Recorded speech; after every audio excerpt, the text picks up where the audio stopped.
예수님께서 요한복음 12장 25절부터 26절을 통해서 이런 말씀을 했어요. 나는 부활이요, 나는 생명이요. 여기 영어에 보면은 더 구체적으로 확실하게 굉장히 베타적으로 표현을 했어요. I am the resurrection. 그러니까 오직 예수만이 부활이라고 그랬어요. 다른 것은 부활이 아니라는 거예요. I am the life라고 그랬어요. 다른 것은 생명이 아니고 예수의 생명만이 유일하다고 그랬어요. 그래서 나를 믿는 자는 죽어도 살겠고 살아서 나를 믿는 자는 영원히 살리라고 했어요. 여기에 I am, 나는 부활이라는 말은요, 여러분 출애굽기 3장 14절에 당신이 누구입니까? 모세가 질문했을 때 나는 스스로 있는 자일 때 스스로 있는 자다를 영어로 뭐라고 했죠? I am이라고 그랬어요. I am, 존재죠, 존재. 현재, 언제나 현재란 말이에요. Who I am, 그러니까 who I am, 언제나 존재하는 자의 존재다. 그래서 그걸 스스로 있는 자라 그랬는데 그것을 의미를 풀어보면 뭐라 그랬죠? 히브리 말에 들어있는 거, 하야, 아세르, 하야라 그랬어요. 하야가 뭐라고 그랬어요? 생명이라고 그랬죠. 생명. 그러니까 생명에 생명되는 분이다라는 말이에요.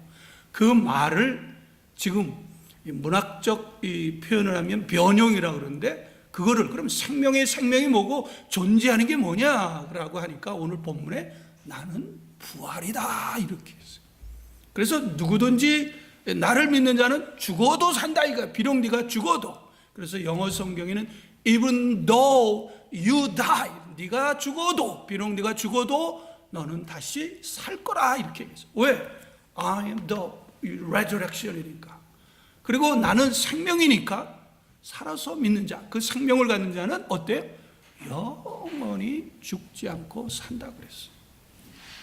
그러면서 주님이요 이렇게 물으셨어요. 너희는 이것을 믿느냐? Do you believe this? 이렇게 물었어요. 여러분들은 이 말씀을 믿고 계십니까? 믿는 그러한 큰 축복을 받으시길, 그러한 저와 여러분이 되시기를 주님의 이름으로 축원합니다. 오늘은 부활절이에요. 부활절은 어떤 절기일까요? 우리가 언젠가는 하나님 앞에 선다고 하는 사실을 망각하지 말라고 하는 절기. 사실 부활절 이 주일, 토요일 다음에 이 주일 예배 드리는 자체가 부활절을 기념하는 예배예요. 그래서 AD 325년에 니케아라고 하는 이 기독교 총회가 일었었는데 그때를 이 주일을 부활절라고 그랬어요. 부활절. 그래서 그 주일 예배는 늘 그래서 부활절을 기념합니다. 많은 기독교인들이 로마 정권에서 많이 핍박을 하기 시작했어요. 그래서 많은 분들이 그 핍박을 견디지 못하고 순교하시는 분들도 계셨는데 거의 대다수였는데 그 중에 어떤 사람들은 순교를 당하고 또 재산을 뺏기고 여러 가지 고난을 당하니까 그만 이 마음을 변해서 기독교를 배신하는 사람들이 많이 생겨났어요. 특히 이 로마 정권이 잔인한 사람들은 사랑하는 자식들을 눈앞에다 놓고 네가 하나님을 부인하지 않으면 이 자식들을 죽여버리겠다고 하는 그러한 일까지 벌어졌어요. 그래서 그 사람들이 이렇게 변개된 사람이 많아요. 그런데 그래서 그때 당시에 뭐라 그러냐면 이 초대교회 인사들이 메멘토 모리, 그러니까 메멘토라는 말은 리멤버라는 말이에요. 모리, to die. 언젠간 너가 죽는다는 것을 잊지 말라. 그러니까 신앙을 변개하지 말라는 거예요. 비록 이 세상에서 아프고 고달프더라도 이 세상은 그림자다 이거예요. 잠시 잠깐 있다 왔다 가는 거예요. 또 디모데 전서에 보면 아무것도 가지고 없이 또 아무것도 빈손으로 간다는 말이죠. 그러니까 이 세상을 위해서 때문에 내 신앙을 변개하지 말라고 하는 그런 의미로서 초대교인들이 만날 때마다 메멘토 모리라고 했단 말이죠. 그러니까 이 부활절은 그렇죠. 우리는 이 세상에 살기가 너무 벅찰 수 있어요. 그렇죠? 어떤 사람은 세상이 너무 좋을 수도 있고요. 그런데 항상 세상이 좋은 거 아니죠. 그렇죠? 세상이 자기 하는 일이 잘 풀릴 때, 사업이 잘 되고 자녀들 잘 되고 또 뭐 자기가 원하는 대로 됐을 때는 참 세상에 재밌다고요. 그런데 인생사라는 것이 항상 그렇게 잘 되는 거 아니에요. 업이 있으면 다운도 있고 다운이 있으면 또 업이 있는 거예요. 그게 삶이란 말이죠. 그러니까 세상 살다가 보니까 너무 업앤다운 하니까 그 다운했을 때를 안 됐을 때를 대비해서 많은 분들이 재물을 많이 쌓는단 말이에요. 그래서 재물을 쌓고 왜? 이 세상이 살기가 이렇게 녹록하지 않으니까. 그런데 그러다 보니까 이 신앙조차도 어떻게 돼요? 현실의 삶만을 위한 신앙이 될 때가 많다는 거예요. 혹시 이 니체라는 사람을 아십니까? 이 사람은 몰라도요, 이런 얘기는 들어봤을 거예요. 하나님은 죽었다라고 말한 사람. 하나님이 죽었다 그러니까 하나님이 살아있는 건 언젠가는 살아있었다는 얘기 아니에요. 근데 그게 조건이에요.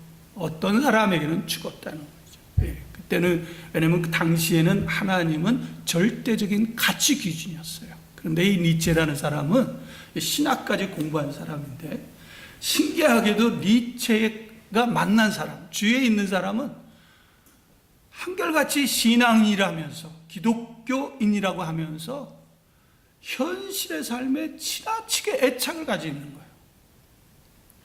오히려 불신자들보다도 더 현실의 삶에 애착을 갖는 것을 보고, 때로는 수단과 방법을 가지지 않고 기독교인인데 현실의 삶에 애착을 갖는 걸 보고 크게 실망을 했어요. 그래서 이 니체가 한 아주 탄식한 얘기, 유명한 얘기가 있어요. 어떤 얘기냐면, 왜 당신들은 부활의 삶을 위해 신앙을 한다면서 불신자들보다 현실의 삶에 더 애착을 가지고 있는가? 왜 하나님께 구하는 것들은 한결같이 현실에 피하는 복들만 구하는가? 만약 당신들이 부활의 신앙을 세상 사람들에게 보여주었다면 나를 포함하여 많은 사람들이 기독교에 귀의를 했었을 것이다. 이렇게 아주 탄식했어요. 그렇죠? 오늘날 이 많은 분들 신앙한다면서 너무 지나치게 현실의 삶에 매여서 또 현실의 복만을 구하며 사는 사람들이 의외로 많은 것을 보게 됩니다. 이런 점에서 오늘 본문은 굉장히 중요합니다. 왜냐하면 이 본문에 등장하는 이 부자는 유대인이에요. 왜냐하면 아브라함을 보고 아버지라고 불렀으니까. 그렇죠? 오늘 유대인이란 말이에요. 그럼 유대인이면은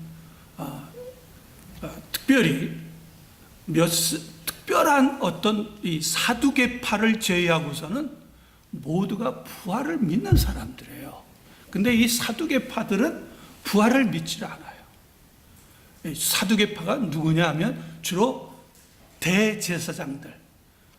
신기하죠? 제사장들이 주로 사두개예요. 이 사람들이 사내들인 공회라고 하는 그것을 거의 지배하는 사람들이에요. 이 사람들은 굉장히 이렇게 귀족들이고 또 굉장히 부자들이에요. 기득권을 가진 사람들이에요. 근데 이 사람들은, 사두개인들은 뭐냐면 하나님을 믿지만은 부활을 믿지 않아요. 인간의 영혼이 존재한다고 생각하지 않아요. 천사도 없다고 생각을 해요. 죽음은 끝이라고 생각을 해요. 그래서 이 사두개인들은 두 가지 경향이 있어요. 어떤 사람이 있냐면 굉장히 인본주의적인, 그러니까 하나님을 믿되 굉장히 인간을 존중하고 사는 사람이 있죠. 굉장히 양심적이고 도덕적인 그런 삶을 지향하는 사두개인이 있는 반면에 어떤 사람은 돈이 많으니까, 그죠? 죽으면 다 끝나는 거니까 살아있는 동안에 온갖 사치, 향락을 즐기는 사람들이 있는 거예요. 그래서 어떤 학자들은 이 부자가 사두개인이라 중에 한 사람이다 이렇게 얘기를 합니다.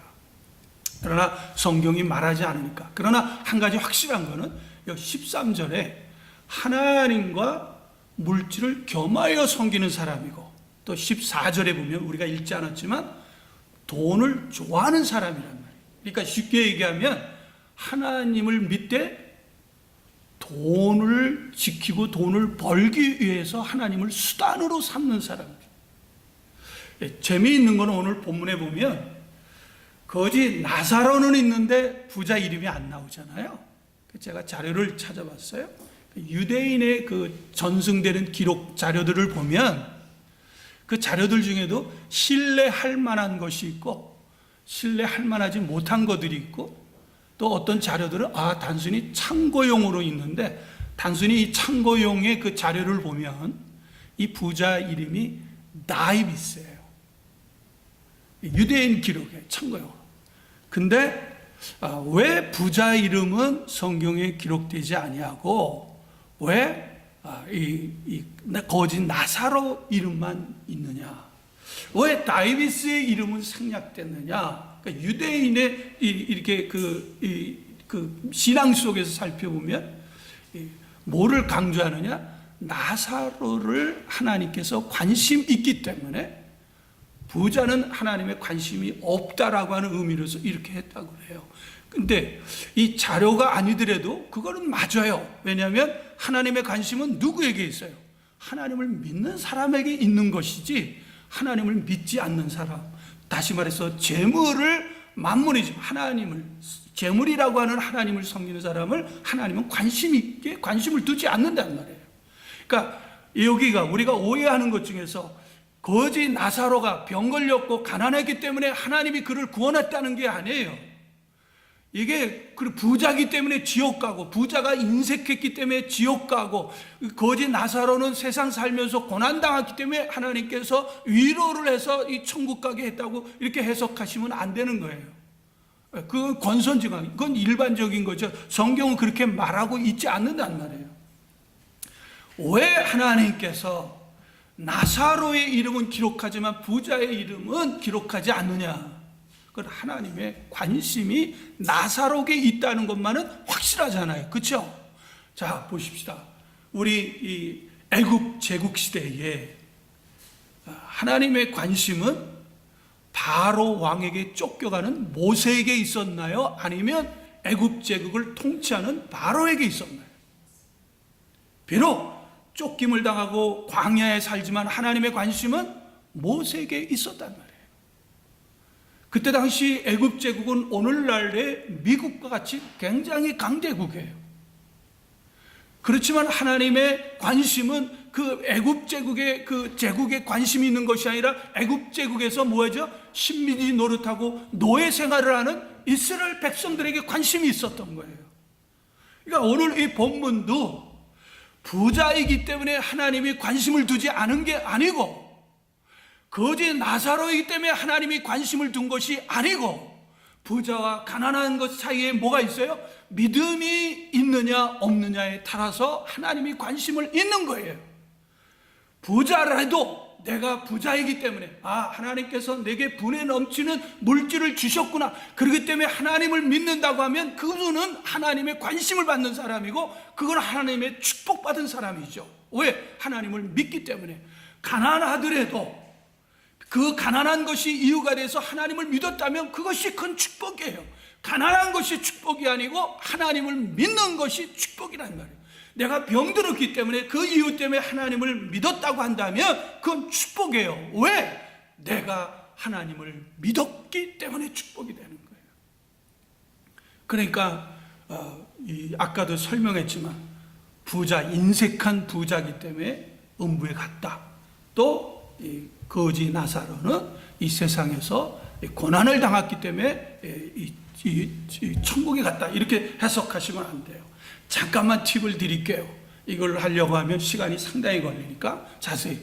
좋은 것이라. 여기 오늘 본문을 한번 보세요. 25절에 보면 너는 살았을 때 좋은 것을 받았다라고 하는 것은 뭐겠어요? 뭐의 상대적인 개념일까요? 음부는 어떤 곳이에요? 이게 지옥을 얘기하거든요. 더 얘기하면 불못이에요. 불못. 불신자에게서 이 세상은 천국이겠죠. 그렇지 않습니까? 여러분들이 불신자라면요, 이 세상을 천국같이 살아야 됩니다. 할 수 있는 대로 이 세상 모든 것을 다 즐기며 사셔야 돼요. 만약에 여러분들이 불신자라면. 왜? 불신자에게서는 이 세상이 뭐예요? 천국과 같은 것이. 음부의 부자가 딱 죽고 나니까 어디에 빠졌어요? 불못에 빠졌다. 얼마나 고통스러워, 얼마나 괴로우냐. 이 음부 지옥은 뭐예요? 이 고통이 영원한 거예요. 일시적인 것이 아니에요. 영원히 수 없는 그 세월, 셀 수 없는 영원한 속에서 고통을 당해야 돼요. 리차드 박스타라고 하는 이 사람의 그 책 속에 보면, 그 안식이라고 하는 그런 책 속에 보면 지옥에 대한 묘사가 있어요. 제가 여기다 적어놨는데 인용하려면 구절이 긴데 잠깐만 한번 제가 인용해 드릴까요? 얼마나 비참한지. 그러면 이 사람이 지옥을 봤느냐? 지옥을 본 건 아니에요. 단지 성경을 기준으로 해서 그렇게 표현을 했어요. 이 영원한 안식이라는 책 속에 그 지옥은 영원한 고통이라는 제가 부분만 잠깐 읽어드리겠습니다. 지옥의 고통이 가장 무서운 이유는 영원하다는 거예요. 그렇죠? 왜 우리가 절망하죠? 왜 우리가 좌절하죠? 왜 우리가 때로는 극단적인 선택을 하려고 하죠? 오늘의 이 아픔이 내일도 지속되고, 오늘의 희망이 없는데 내일도 없고 모레도 없어. 그러니까 극단적인 선택을 하고 그래서 좌절하는 거예요. 우리 신앙인은, 우리 이제 주기도문을 이제 새벽에 강의를 하지만, 신앙인에는 항상 내일이 있어요. 어떤 내일이냐? 하나님께서 나와 동행하는 내일. 그래서 성경을 보시면 하나님이 함께하는 내일에는 뭐죠? 어제와 전혀 다른 삶을 살아요. 그렇죠? 요셉, 그렇죠? 옥에 갇혔지만 하나님께서 역사하시니까 한순간에 옥에서 벗어나는 그런 내일이 있는데, 많은 사람들은 내일이 없기 때문에 좌절한단 말이에요. 그런데 가장 잔인한 게 뭐냐? 고통인데, 마가복음 9장 12절 13절에 보면 지옥에서는 구더기 한 마리도 타서 죽지 않나. 그러니까 불꽃이 소금 치듯, 소금이 툭툭 치듯이 그 심한 불꽃이다. 굉장한 고통인데, 그 고통이 10년에 끝나는 게 아니고 20년에 끝나는 게 아니고 50년에 끝나는 게 아니고 100만 년에 끝나는, 영원히 지속된다는 거예요. 자, 그 사람 표현입니다. 수천만 년이 지나도 지옥의 고통은 언제나 처음과 똑같다. 만일 그 고통의 끝이 있다면 저주받은 자들은 그나마 바랄 것이 있을 것이다. 그러나 영원한 고통이라니, 그 생각을 하면 감당할 수 없다. 그들이 죄를 짓는데 지치지 않았던 것처럼 하나님께서는 그들의 형벌하시는데 지치지 않을 것이다. 이게 조금 더 있는데요. 그러니까 지옥에 대한 묘사죠.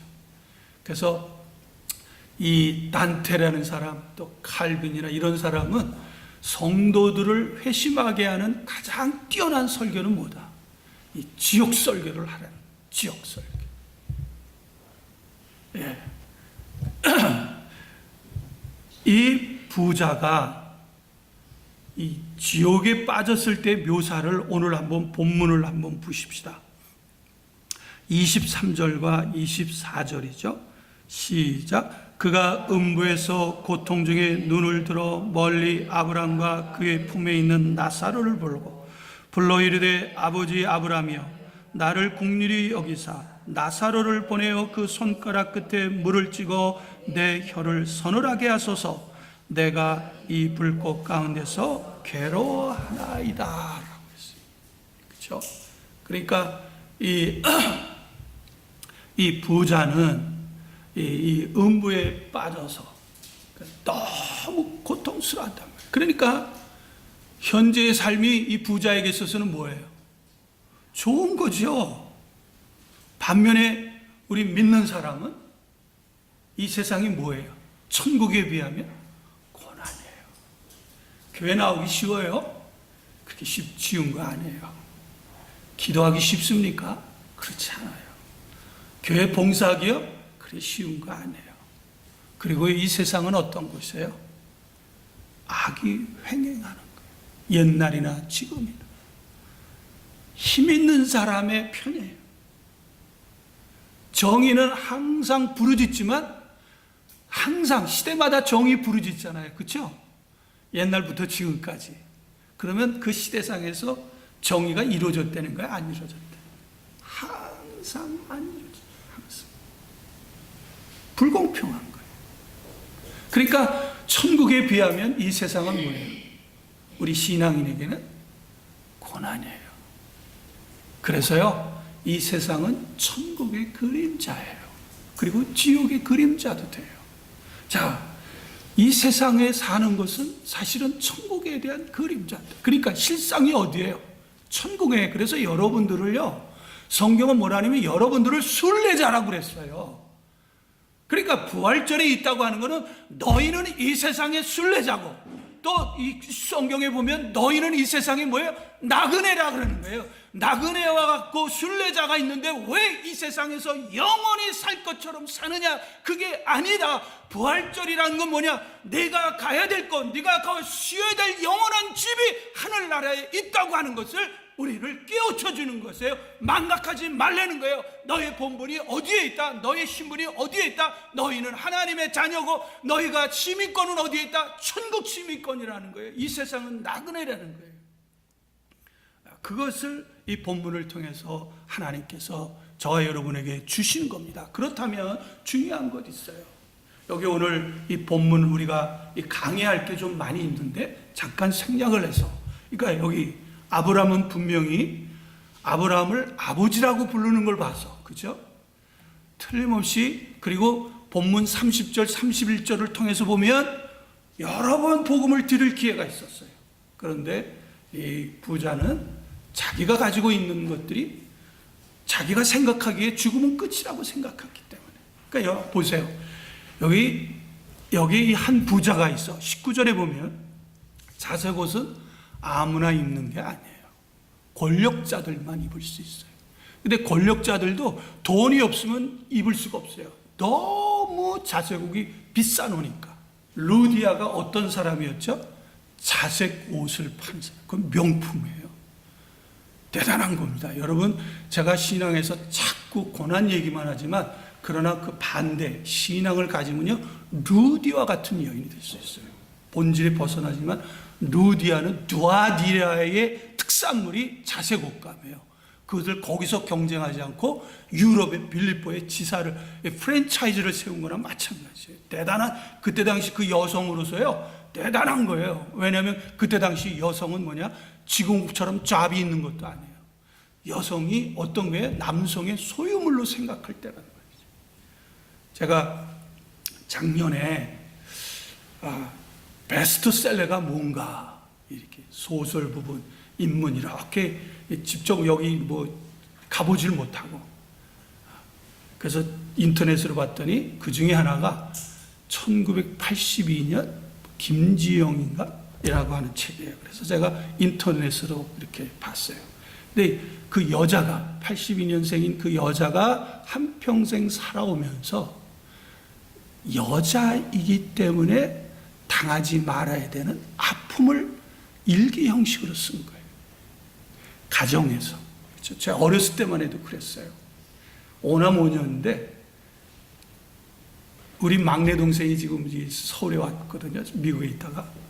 근데 늘 얘기가, 왜 엄마는 오빠들은 잘하고 왜 이 딸들은 이렇게 과시하냐? 그건 누가, 아버지가 한 게 아니라 어머니가 그러셨어요. 어머니가. 제가 봐도 아들하고 딸, 그리고 아들 중에도 큰아들, 둘째 아들, 셋째 아들, 저는 넷째 아들이니까. 그러니까 저는 어머니 관심 가지려고 하면 아플 수밖에 없어요. 지금 이 시대에도 그렇게 차별을 받았는데 2000년 전 아니에요? 그쵸? 2000년. 루디아가 대단한 거예요. 그 신앙의 힘이에요. 오늘 제가 소개할 어떤 사업가도 대단한 거예요. 믿음을 갖는 이렇게 무서운 거예요. 세상이 감당할 수가 없는 거예요. 세상을 지배하고 통치하고 물질을 지배하고 다스리는 거예요. 이 부자는 뭐예요? 물질의 노예가 된 거예요. 하나님과 물질을 겸하여 섬길 수 없다는 건 결국 뭐를 섬겼다는 거예요? 물질을 섬겼다는 거예요. 여러분 16장 13절 보세요. 맨 하반절에 너희는 하나님과 재물을 겸하여 섬길 수 없다. 그리고 14절에 보면은 바리새인들은 돈을 좋아하는 자들이라 하면서 예수님의 말씀을 다 비웃고 조롱했다는 거예요. 그 샘플로 지금 보여주는 거예요, 부자가.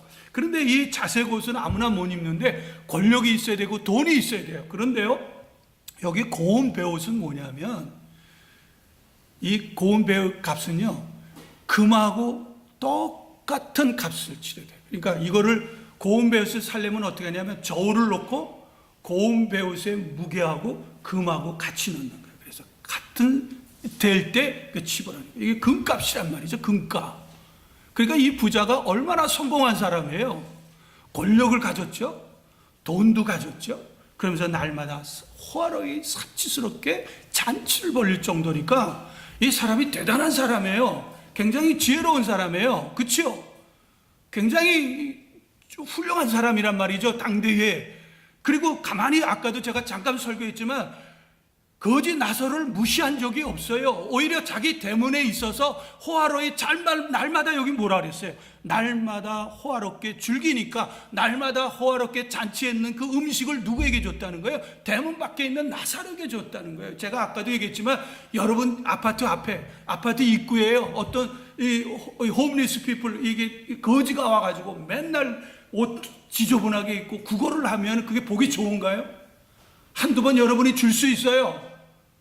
한두 번 이렇게 딱 해서 음식 갖다 줄 수 있어요. 근데 날마다 여러분 그 아파트 아니면 여러분 문 앞에 있으면 그게 보기 좋을 것 같아요.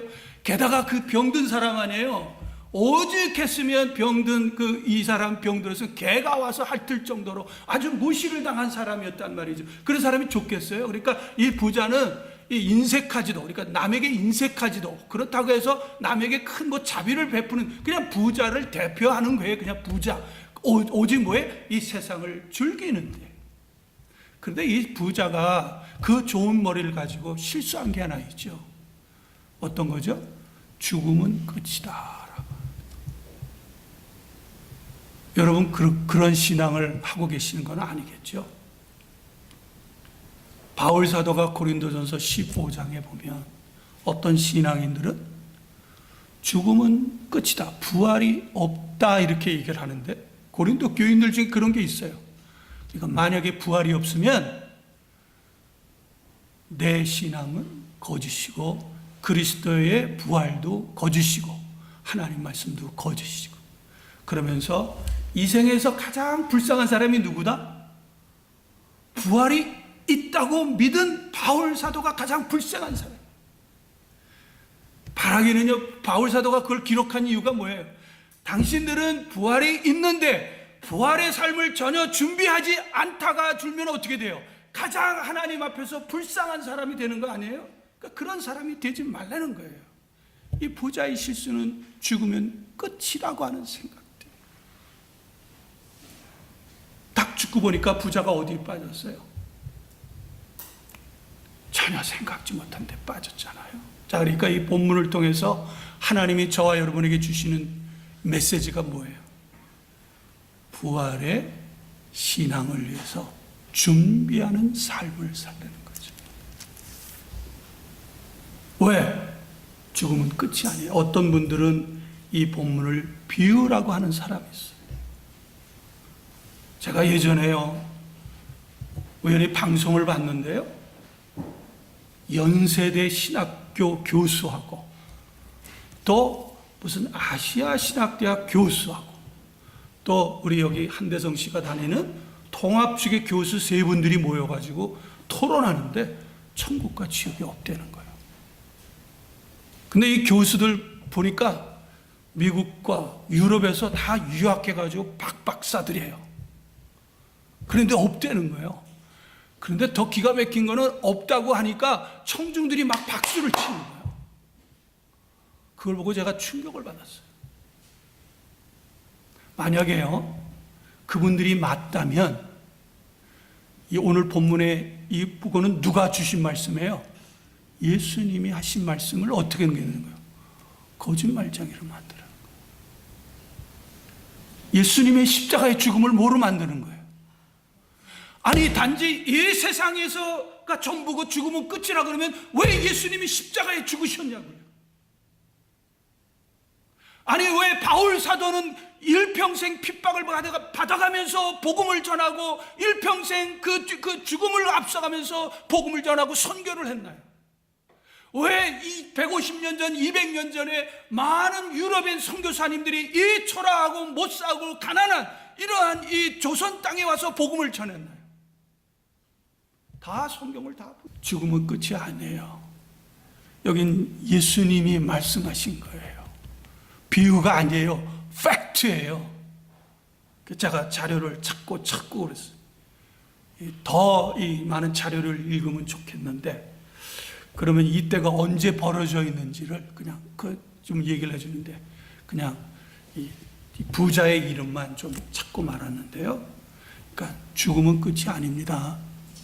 만약에 죽음이 끝이라고 생각했는데 여러분들이 지옥에 빠져 있으면 어떡할 거예요? 이 세상이 너무 좋아서 이 세상만을 위해 살다가 딱 죽었는데 여러분들이 지옥불에 빠져 있다 그러면 어떡할 거예요?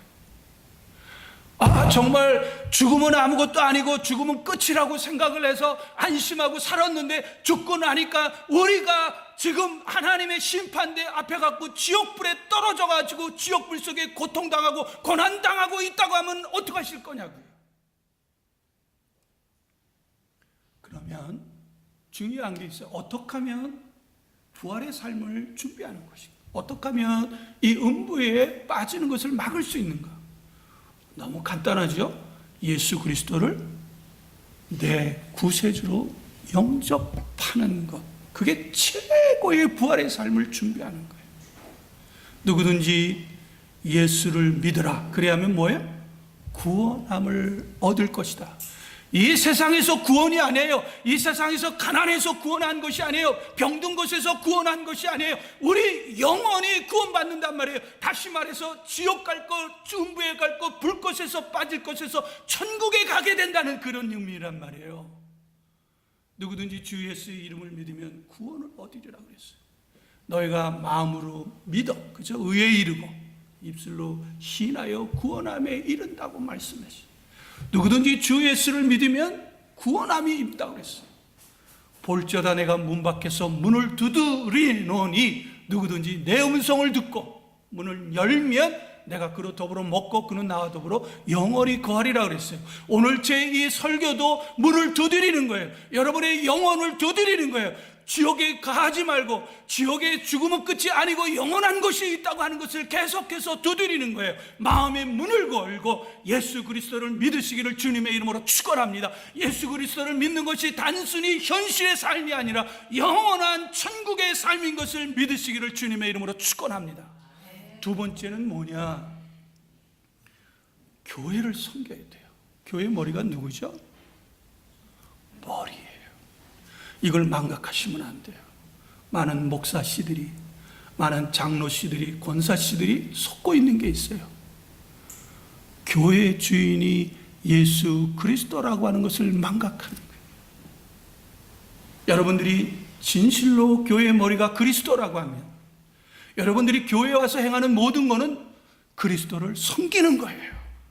여러분들이 교회에 와서 제가 설교하는 것도 뭐예요? 예수 그리스도를 섬기는 것이고, 여러분이 교회에 와서 봉사하는 것도 사람들, 교인들을 봉사하는 것이 아니라 누구를 섬기는 거예요? 예수 그리스도를 섬기는 거예요. 여러분들이 교회에 와서 청소하는 것도 마찬가지예요. 사람들은 얘기를 합니다. 교회에서 섬기는 것만 있고 그리스도를 섬기는 것이 아니다. 세상에서도 섬겨야 되지 않느냐? 예, 그 말이 맞아요. 그러한 정도의 믿음을 가지시길 바랍니다. 그러나 한 가지 기억하세요.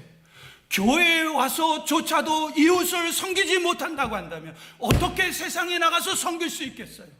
교회에 와서도 이웃들을 사랑하고 이웃들을 섬기고, 교회에 와서조차도 이웃 사람들에게 섬기지 못하고 자꾸 머리가 되려고 한다고 한다면 세상 나가서 어떻게 세상 사람들을 섬길 수 있겠냐고요.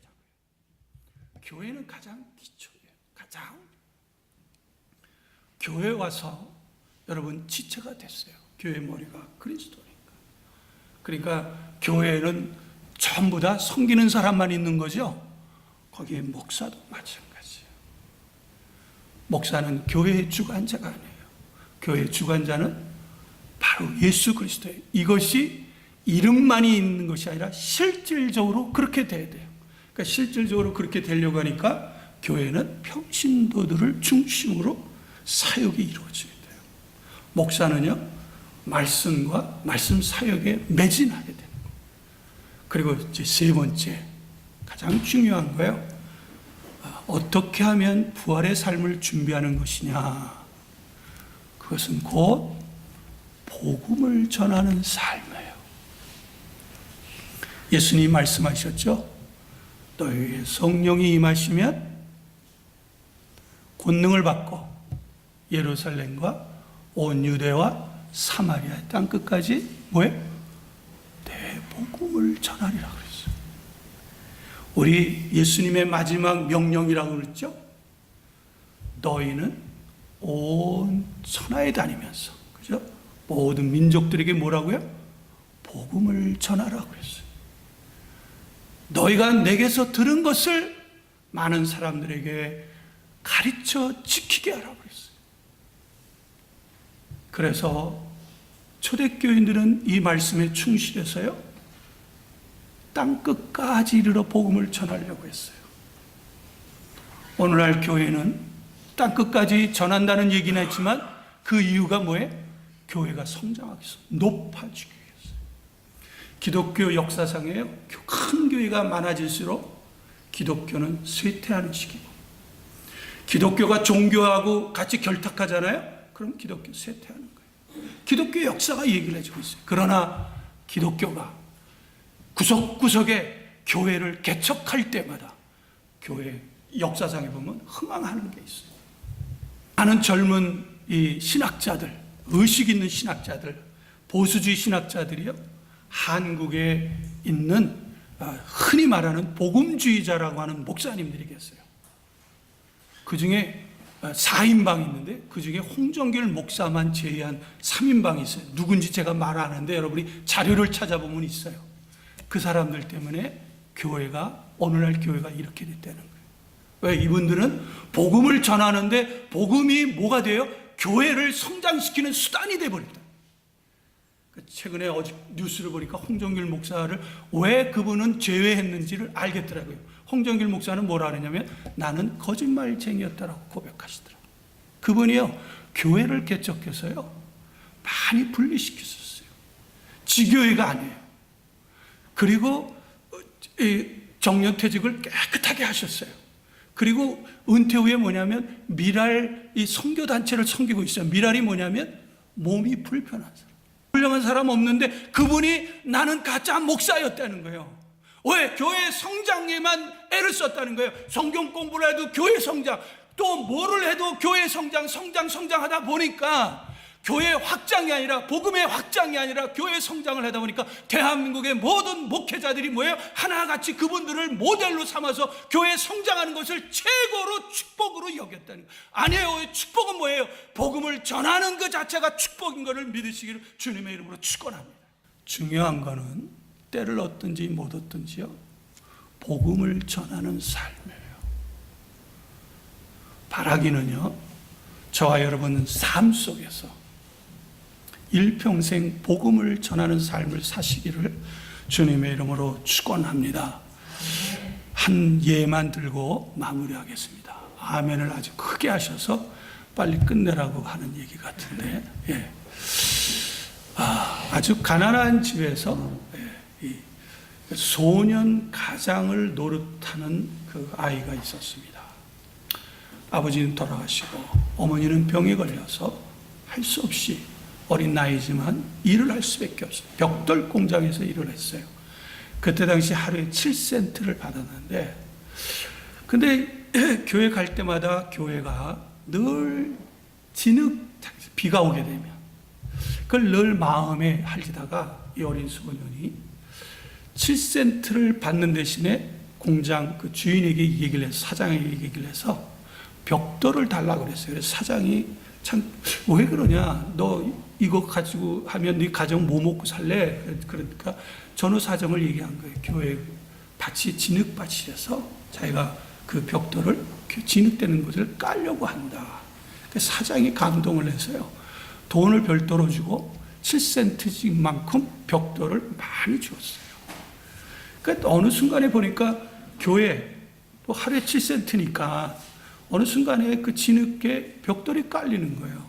아무도 무심코 지나갔는데 자꾸 시내간이 지나다 보니까 교회 벽돌이 진흙탕에 많이 깔리는 거예요. 이걸 보고 사람들이 수근수근거려서 이게 어떻게 된 거냐. 그랬더니 목사가 이게 무슨 일인가 가만히 봤더니 이 소년이 깔고 있는 거예요. 그래서 장로들한테 얘기를 해서, 야, 이게 뭐냐.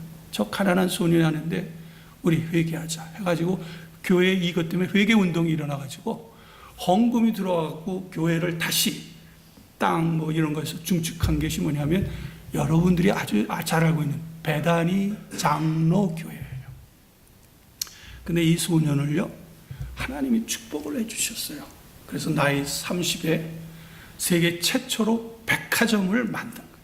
백화점을 만든 이유를 아십니까? 성경 한 권에 몇 권이 책이 있어요. 66권. 그때 당시는 일일이 뭘 사려면 다 돌아다니면서 사야 되는데 생각을 한 거예요. 야, 한 건물 안에, 그죠? 채소밭도 있고 과일 파는 것도 있고 옷 사는 데가 있으면 참 편할 것이다 생각을 해서 백화점을 만든, 최초의 백화점을 만든 사람이 성경을 보고 힌트를 얻은 거예요. 그래서 엄청나게 돈을 벌기 시작하고 나이 30에 거의 100여 개의 백화점이 미국 전역에 생기기 시작하고 프랜차이즈. 엄청나게 돈을 줬어요. 그래서 이 사람이요, 주님이 주신 그 돈을 가지고 뭘 했는지 아세요? 한국의 YMCA 아십니까? 그분이 세운 거예요. 일본의 YMCA 누가 세운 거예요? 그분이 세운 거예요. 근데 이분이요, 미국의 당시의 대통령이